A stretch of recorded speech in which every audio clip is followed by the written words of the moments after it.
Kidney पढ़ रखी है? अरे किडनी पढ़ रखी है, किडनी। किडनी का निर्माण होता है नेफ्रोटोम प्लेट से। किससे होता है? नेफ्रोटोम प्लेट से। किडनी के निर्माण के अंदर कहते हैं एक प्लेट भाग लेती है जिसका नाम होता है नेफ्रोटोम प्लेट। क्या नाम का है? इसकी 3 भाग होते हैं। कितने भाग होते हैं? 3 भाग। पहला भाग होता है प्रोनेफ्रिक। कौन सा है भाई? प्रोनेफ्रिक। ठीक है। दूसरा होता है मेसोनेफ्रिक। कौन सा होता है भाई? मेसोनेफ्रिक। और तीसरा होता है मेटानेफ्रिक। कौन सा होता है? मेटानेफ्रिक। अब मनुष्य के अंदर हम कहते हैं मेटानेफ्रिक प्रकार की किडनी होती है और क्या होती है? मेटानेफ्रिक। एम्फीबियन हम कहते हैं मेसोनेफ्रिक प्रकार की होती है और जो आपके फिश है, जो मछलियां हैं, उनके अंदर हम कहते हैं प्रोनेफ्रिक प्रकार की। ठीक है। अगर हमारे अंदर बात करें तो हम कहते हैं ये जो नेफ्रोटोम प्लेट है, ठीक है, इससे जो प्रोनेफ्रिक है ये तो धीरे-धीरे आपकी अपघटित हो जाएगी। क्या हो जाएगी भाई? अपघटित हो जाएगी। लेकिन ये जो मेसोनेफ्रिक है, ठीक है, मेसोनेफ्रिक पार्ट से एक नलिका बनती है। क्या बनती है? एक नलिका बनती है। उसको हम बोलते हैं वोल्फियन डक्ट। क्या बोलते हैं भाई? वोल्फियन डक्ट या मेसोनेफ्रिक डक्ट। क्या बोलते हैं भाई? Mesonephric duct.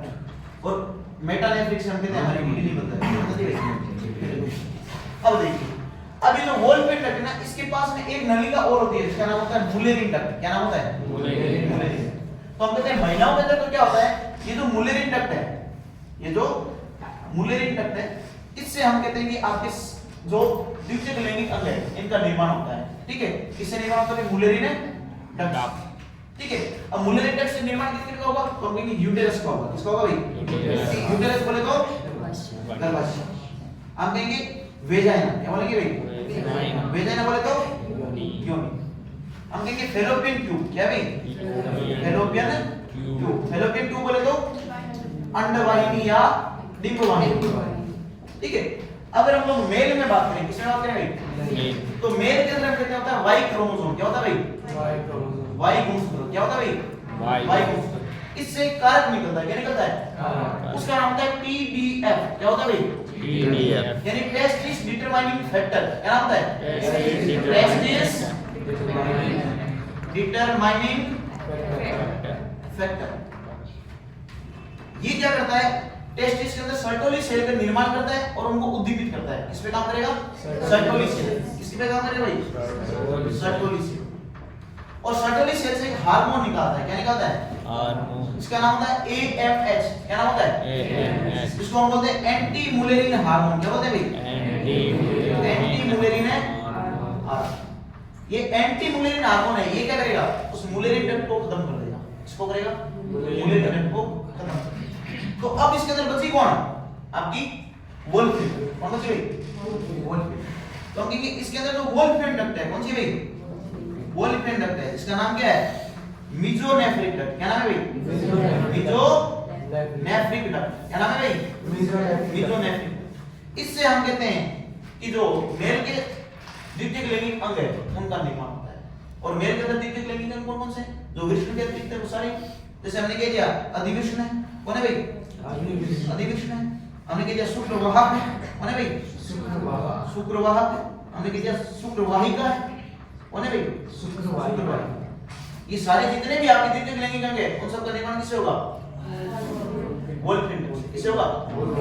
अब अगर मान लो हमारे अंदर एंटी मुलेरिन हार्मोन नहीं बना या सर्टोली कोशिका ने काम करना बंद कर दिया, तो हम कहेंगे मुलेरिन डक्ट विकसित हुई। ठीक है। अब ये नहीं है कि मुलेरिन डक्ट मान लो एक बार अपने अंदर मान लो टीडीएफ बन गया, सर्टोली सेल ने काम कर लिया, ठीक है, एक बार अपने अंदर एंटी मुलेरिन हार्मोन बन गया, अब उसके बाद ये जिंदगी में डरेगी थोड़ी चालू ऐसा थोड़ी। क्यों? अपने को पता है कि मुलेरिन डक्ट क्या करती है? इन अंगों का विकास करती है। अगर अपने अंदर मान लो मुलेरिन डक्ट भी चालू होती क्या होता? ये अंग तो बनने साथ में गर्भाशय के साथ में योनि के फैलोपियन ट्यूब के, यानी एक चीज में दोनों, एक ही बॉडी में दोनों भाई, मेल भी फीमेल भी। इसलिए हम कहते हैं कि इन अंगों का निर्माण ना होए, इसलिए सर्टोली कोशिका से हार्मोन होता है जिसका नाम है एंटी मुलेरिन हार्मोन। क्या नाम है? एंटी मुलेरिन। ये क्या करेगा? इनके विकास को रोकेगा। किनके विकास को रोकेगा? यूटेरस, वेजाइना और फैलोपियन ट्यूब के विकास को। ठीक है। तो मेल के अंदर बनते हैं वोल्फियन डक्ट से। किससे बनते हैं? अब देखिए मुलेरिन का एक नाम और होता है। हम कहते हैं बायोलॉजी के अंदर आप देखते हैं अगर किसी के चारों ओर कोई चीज पाई जाती है उसको हम बोलते हैं पेरा। क्या बोलते हैं? पेरा। तो ये आप कह रहे हैं कि आपके मेसोनेफ्रिक के चारों ओर पाई जाती है। कहां पाई जाती है? मेसोनेफ्रिक के चारों ओर। तो इसको हम कह सकते हैं पैरामीजोनेफ्रिक डक्ट, क्या बोल सकते हैं? पैरामीजोनेफ्रिक डक्ट। अब देखो, अब इससे वही बात कि महिलाओं में पार्थेनोजेनेसिस क्यों नहीं होता? क्योंकि महिलाएं हमेशा प्रकृति के साथ चली है। जैसा चल रहा है चलने दो, वो कभी भी किसी चीज का विरोध नहीं करती। चल रहा है चलने दो, क्योंकि जैसे मुलेरी डक्ट बनी, मैंने कहा ठीक है तुम ये अपना काम करो। लेकिन हमने कहा नहीं मूर्ति आपकी नहीं चलेगी, हमने मूर्ति को खत्म ही कर दिया। हमने क्या किया? इवोल्यूशन का विरोध किया। यानी इवोल्यूशन के जैसा नेचर चाह रहा था वैसे नहीं हुए, बल्कि उसका विरोध करते हुए हमने अपने अंदर कुछ विविधता लेके आए। इसलिए हम प्रकृति के साथ नहीं चलते हैं, प्रकृति के विरुद्ध में चलते हैं। और जो फीमेल है वो क्या करती है? प्रकृति के साथ चलती है। क्लियर हो? इनके अंदर बनता है मुलेरी डक्ट से, किससे बनता है? और हमारे अंदर किससे बनता है? वोल्फ। क्लियर बात? चलिए भाई हम बात करते हैं मेल रिप्रोडक्टिव, जिसको हम हिंदी में बोलते हैं मानव जनन तंत्र। सबसे पहले आपको ये कहना है कि मानव के अंदर एक जोड़ी वृषण पाए जाते हैं। क्या पाए जाते हैं? मानव जनन। मानव के नर के अंदर कितने पाए जाते हैं? एक जोड़ी वृषण। क्या पाए जाते हैं? एक जोड़ी। तो मानव जनन तंत्र में आप कहते हैं दो होते हैं, एक होते हैं नर, एक होती है मादा। तो सबसे पहले हम देखेंगे नर जनन तंत्र। क्या देखेंगे भाई? नर जनन तंत्र। तो ये लिख लेते हैं नर, ठीक है, नर जनन तंत्र। क्लियर भाई? हमने कहते हैं नर जनन तंत्र। हम कहते हैं नर के अंदर एक जोड़ी वृषण होते हैं। क्या होते हैं भाई? एक जोड़ी। दो कहां होते हैं? उदर गुहा के पास। कहां होते हैं भाई? उदर गुहा के पास, ठीक है। एक थैलीनुमा संरचना में। कहां होते हैं? थैलीनुमा संरचना। उसको हम कहते हैं वृषण कोश। क्या बोलते हैं? वृषण कोश। और स्क्रोटम। क्या बोलते हैं भाई? स्क्रोटम। जब हम देखें भाई अपने स्क्रोटम की क्या कहते हैं? चार परतें होती है। कितनी परतें होती है? चार है। सबसे बाहर वाली परत है उसके अंदर कहते हैं होती है स्किन। पहले क्या बताइए? स्किन, ठीक है। इस स्किन के अंदर कहते हैं कुछ हेयर होते हैं। क्या होते हैं भाई? हेयर होते हैं, जिनको बोलते हैं प्यूबिक हेयर। क्या बोलते हैं भाई? Pubic hair. इसके अंदर की तरफ हम कहते हैं मसल होती है। क्या होती है? मसल। इसको बोलते हैं डार्टोस मसल। क्या बोलते हैं भाई? Dartos muscle. Dartos muscle. अब कोई पूछेगा भाई डार्टोस मसल का क्या काम है? तो आप लोगों ने देखा होगा सर्दियों के अंदर जो वृषण है वो नीचे की ओर थोड़े लटके हुए रहते हैं, ठीक है, या ऊपर की ओर चिपके हुए रहते हैं। चिपके ऊपर की ओर चिपके हुए रहते हैं, लेकिन गर्मियों के अंदर वो लटके हुए रहते हैं। क्यों? क्योंकि कहते हैं ये जो डार्टोस मसल है ये हम कहते हैं टेंपरेचर रेगुलेशन का काम कर रही है। क्योंकि वृषण हम कहते हैं उदर गुहा के बाहर है, सर्दियों के अंदर ठंड ज्यादा हो जाएगी तो कहेंगे उदर गुहा से चिपक जाएंगे ताकि उनके अंदर तापमान का नियमन हो जाए। गर्मियों के अंदर बाहर गर्मी ज्यादा है, ठीक है, तो शरीर की भी गर्मी ज्यादा है, तो वो नीचे लटक के और वहां पर स्वेटिंग करेंगे। क्या करेंगे? स्वेटिंग। स्वेटिंग बोले तो पसीना क्या आएगा? पसीना। और पसीने से उनको ठंडक मिलेगी और वो अपना काम करते हैं। तो कहेंगे सर्दियों में तो क्या है उदर गुहा से चिपक जाते हैं और गर्मियों में क्या है उदर गुहा से दूर चले जाते हैं। क्लियर हो? ठीक है। अब हम कहते हैं इसके बाद इसमें कुछ और हमें मसल्स देखने को मिलती है, कुछ और मसल्स देखने को मिलती है। जैसे हमने कहा एक मसल इसमें अपने को देखने को मिलती है क्रीमेस्टिक मसल्स। क्या देखने को मिलती है? क्रीमेस्टिक मसल। क्रीमेस्टिक मसल। अब कोई पूछे भाई क्रीमेस्टिक मसल का क्या काम है? आप लोग क्या बताओगे? क्रीमेस्टिक मसल का काम जब संभोग की क्रिया होती है। क्या होता है भाई? संभोग की क्रिया। उस टाइम हम कहते हैं जो वृषण है, ठीक है, जो अपने स्क्रोटम है, वृषण कोश है, वो हम कहते हैं अपनी शरीर भित्ति से चिपक जाते हैं। जब इजैकुलेशन का टाइम आता है, स्खलन का टाइम, तो हम कहते हैं जो वृषण कोश है वो ऊपर की तरफ चले जाते हैं, ठीक है, तो उसके लिए जिम्मेदार होती है क्रीमेस्टिक मसल। कौन होती है? तो ये क्या करेगी? संभोग के दौरान, इसके दौरान भाई संभोग के दौरान वृषण कोश का शरीर भित्ति से चिपकना, शरीर भित्ति से चिपकना, ये किसके कारण होता है भाई? क्रीमेस्टिक मसल, ठीक है। यानी अगर हम वृषण कोश का डायग्राम बनाए तो हमारे पास में कुछ इस तरीके से आएगा। हमने कह दिया ये है वृषण कोश। क्या भाई? वृषण कोश। ये इसकी बाहरी परत है स्किन वाली। कौन सी भाई? स्किन वाली। इसके अंदर में कुछ हेयर होंगे। क्या होंगे भाई? हेयर होंगे। इन हेयरों को हम क्या बोलेंगे? Pubic hair. क्या बोलेंगे भाई? Pubic hair. हमने कह दिया ये है इसके अंदर प्यूबिक हेयर। वृषण कितने होते हैं भाई? दो। एक जोड़ी। अब तो वृषण कोश कितने होते हैं? एक। और वृषण? दो। स्क्रोटम? एक। वृषण कोश? एक। वृषण थैलियां? एक। वृषण? दो। जीरो किसमें होता है? जीरो कौन बोला? वो खत्म है। अरे नहीं हो गया वो तो नरिये क्यों कुछ है? अब देखिए आप लोगों ने कभी विष्णु को ढंग से देखा होगा तो आप लोगों ने देखा है कि इसके बाहरी सतह पर हमें इसके बीच में एक रेखा सी देखने को मिलती है। यूं लगता है बीच में भाई ये अपने शरीर का जॉइंट है। जैसे हमने मान लो किसी चीज को जोड़ते हैं, ठीक है, जैसे आपने वो पढ़े लक्ष्य प्राणी, ठीक है, या कभी आप देखो मम्मी रोटी बेल के उसके अंदर घी लगा के फिर वो पराठे बना देती है तो आपको देखते बीच के अंदर जॉइंट दिखता है उस रोटी का, ठीक है। उस तरीके से हमने यहाँ पे भी हमें शरीर का एक जॉइंट टाइप दिखता है, इसको बोलते हैं मीडियन रेफ। क्या बोलते हैं? मीडियन रेफ। मीडियन रेफ, ठीक है। ये क्या है? बीच वाली जो लाइन है कौन सी भाई? लाइन, हम कहेंगे मिड लाइन है। क्या भाई? Mid line. Mid line of scrotum. Clear बात? अब हम कह रहे हैं इसके अंदर दो टेस्टिस होते हैं। कितने होते हैं? दो टेस्टिस। एक तो ये लोग टेस्टिस और ये दूसरा होगा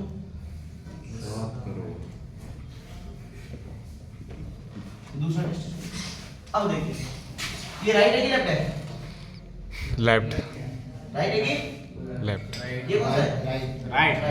क्योंकि हम कैसे बनाते हैं? जैसे अगर यूं खड़े हैं हमारे शरीर का कोई भी अंग है उसको सीधा यहाँ लगाया जाता है। जैसे हमारे घुटनों को भी है यूं मान लो, ठीक है। तो हमने कहा ये क्या है? राइट। राइट। क्या है? लेफ्ट। तो हमने कहा ये है राइट टेस्टिस और ये है लेफ्ट टेस्टिस। अब देखो क्या ये नीचे किसी चीज से जुड़े रहेंगे? किससे जुड़े रहेंगे? कौन सी संरचना है जिससे जुड़े रहेंगे? भाई सीधे हवा में दौड़ नहीं सकते तो क्या होता? कोई मान लो आदमी कूदता तो लगता दोनों आपस में भिड़ गए।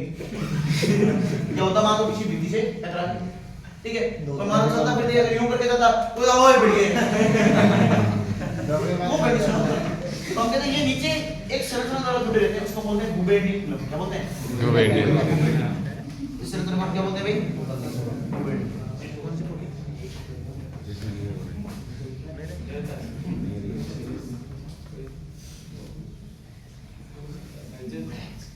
गुबेनो इसको बोलते हैं गुबेटिक, ठीक है। इस गुबेटिकुलम का दूसरा नाम क्या है? मेसोर्कियम। क्या नाम है भाई? मेसोर्कियम। मेसोर्कियम। अब हम कह रहे हैं कि ये पहले उदरगुहा में होते थे, तो हम कह रहे हैं उदरगुहा से नीचे आए, उदरगुहा से नीचे हमने कोई ऐसी संरचना होगी जो इनको अभी भी उदरगुहा से जुड़े, ठीक है। तो हम कह रहे हैं उदरगुहा से नीचे आते वहां पर एक नलिका होती है। क्या होती है भाई? एक नलिका। उस नलिका को हम नाम देते हैं इंजोइनल कैनाल। क्या नाम देते हैं भाई? इंजोइनल कैनाल। इंजोइनल कैनाल। ये है भाई आपकी इंजोइनल कैनाल। ठीक है। अब देखिए ये है आपकी इंजोइनल कैनाल। कौन है? Inguinal canal. इसके तरफ हम कह रहे हैं पहले उदरगुहा से, उदरगुहा से बाद में नीचे आ गए। कब आए? 8 में। कब आए भाई? 8वें महीने में। तो हम कह रहे हैं कि अब देखिए क्या विष्णु कोश और उदरगुहा के साथ अब भी रिलेशन है? रिलेशन तो है कि विष्णु ब्लड तो चाहिए भाई, जब विभाजन करना है तो ऊर्जा भी चाहिए, ब्लड भी चाहिए, सारी चीजें इसको चाहिए, ठीक है। शादी करनी तो क्या हो, चीजें सारी चाहिए, घर से बाहर थोड़ी निकलेंगे इसको, ठीक है। अब देखिए हम कहेंगे इसका रिलेशन होता है उदरगुहा से। किससे होता है भाई? उदरगुहा से। और वो एक संरचना एक रज्जु के थ्रू होता है। किसके थ्रू होता है? एक रज्जु के थ्रू। इस रज्जु को हम बोलते हैं स्पर्मेटिक कॉर्ड। क्या बोलते हैं भाई? Spermatic cord. ठीक है। इसके अंदर हम कहते हैं आपको कुछ संरचनाएं दिखाई देगी। क्या देगी? संरचना।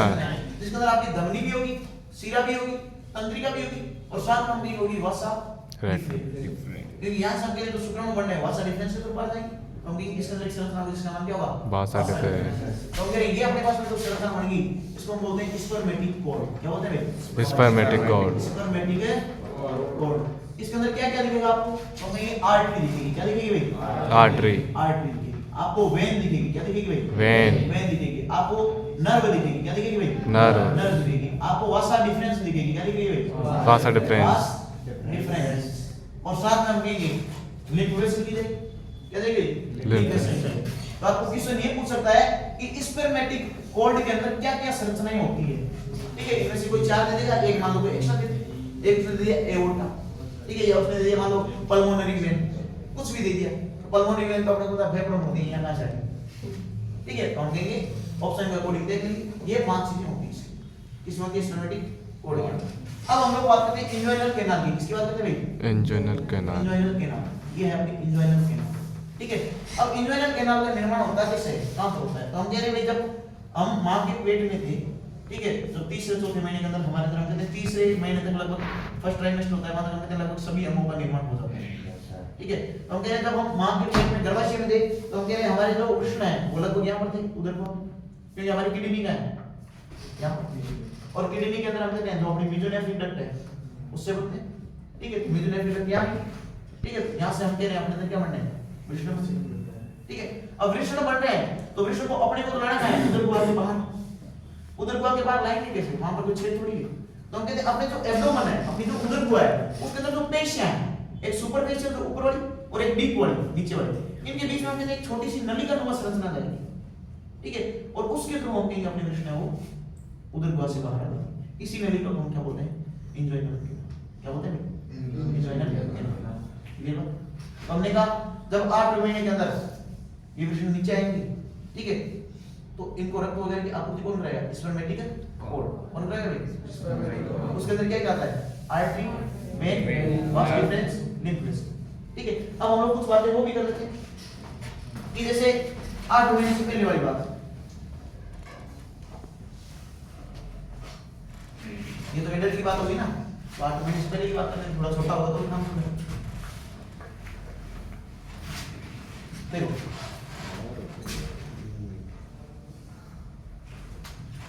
ये हमने कहा टेस्टिस है, क्या भाई, टेस्टिस, ठीक है। नीचे तो बाद में आई, पहले कहां पे थे, उधर को में, तो ये लो भाई उधर को में बना दे दो टेस्टिस, ये राइट और लेफ्ट है, ठीक है। अब हम कह रहे हैं ये आते हैं इंजोइनल कैनाल के थ्रू, किसके थ्रू आते हैं भाई, इंजोइनल कैनाल, ये हमने बना दी दो इंजोइनल कैनाल, ठीक है। अब होता है क्या, जब वृषण बनते हैं ना उसी वक्त इनका रिलेशन यहाँ उधर गुहा से हो जाता है, ठीक है। और यहाँ से हम कहते हैं एक संरचना है जिसका नाम क्या है, गुबेरनिकुलम, क्या नाम है भाई, गुबेरनिकुलम, उसके थ्रू हम कहेंगे ये जुड़े रहते हैं, गुबेरनिकुलम, ठीक है। अब देखिए ये है इंजोइनल कैनाल, क्या भाई, इंजोइनल है कैनाल, और ये है गुबेरनिकुलम या मेसोरियम, क्या है भाई, मेसोरियम। अब देखिए जैसे हम कहेंगे बोल का परिवर्तन होएगा, ठीक है, वैसे वैसे हम कहेंगे धीरे धीरे क्या होंगे, नीचे की तरफ आएंगे। हम कह रहे हैं लगभग तीसरे महीने के अंदर यहाँ पे ऊपर, ठीक है, चौथे में यहाँ, पांचवें में यहाँ, छठे में यहाँ, सातवें में यहाँ, आठवें में यहाँ, और 8वें के बाद अपनी जगह कर देंगे। 8वें के बाद हम कहेंगे यहाँ पर जाएंगे आफ्टर एड, कहाँ जाएंगे, क्लियर बात है, गुड आउट,